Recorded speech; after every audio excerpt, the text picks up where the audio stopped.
And before we go to our panel, we'll take you now to some live pictures coming into us from UCLA in Los Angeles, where it's just gone 3 a.m. and police are still in a standoff with protesters. Police having to stand arm in arm, right? Police called in a standoff with these protesters. We know that they have descended into chaos at multiple universities across the US. So another tense night in Los Angeles. We will be bringing you those throughout the evening and keep you up to date with any of the latest information. But right now, let's bring in my panel, Perth Lord Mayor Basil Zempilas and National Senator Matt Canavan. Hi to you both. Thank you so much for joining us this evening. Basil, we'll start with you. I mean, as we've just said, universities are spiralling into chaos in the US, but also now we're seeing a lot of problems across the country. Where is the leadership? Why are Labor and the universities, for that matter, allowing this to continue? We know that universities have often been a hotbed for free thought. We understand that. We accept that. Largely, we encourage it.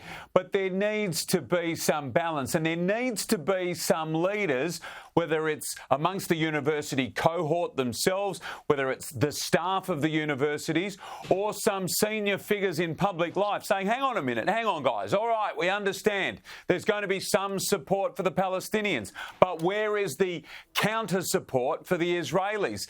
And what you'd really like to do is you'd like to get the video, the documentary, which is freely available, as you said, Danica, you'd like to take that into the universities around the country and say, before you go out and protest, on the off chance you don't actually know what it is you're protesting about, how about you just have a look at this documentary? Have a look at that, let that sink in, and then see if you want to go and protest the way that you're carrying on at the moment. And the sooner they get that in front of people, the better.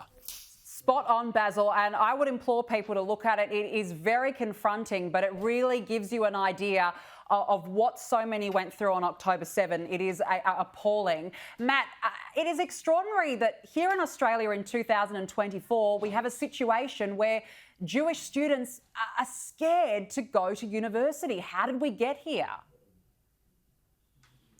Well, look, in part, it's not all the Prime Minister's fault, of course, but in part there has been a vacuum created here by the Australian Prime Minister, who hasn't taken a leadership role on this issue.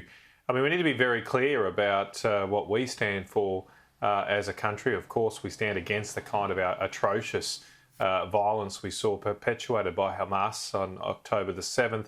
We stand against any forms of anti-Semitism or racist conduct by any groups in our country.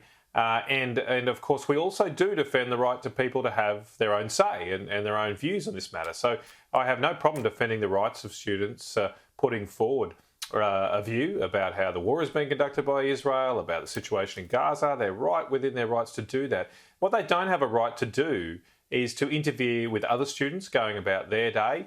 They don't have a right to occupy buildings that would also interfere in those studies, and they certainly don't have a right to just camp on public universities' grounds. So those laws should be enforced by police and a leadership by the Prime Minister. And yes, also the universities have got to get tough here. I mean, if students are doing this, why don't they just get expelled? I mean, that's it. We're paying for most of these students' education. They get paid massive subsidies through the HECS help scheme and government subsidies on top of that. If they're going to flout the rules of the university, that support should be pulled. Yeah, absolutely. And it's fair enough too.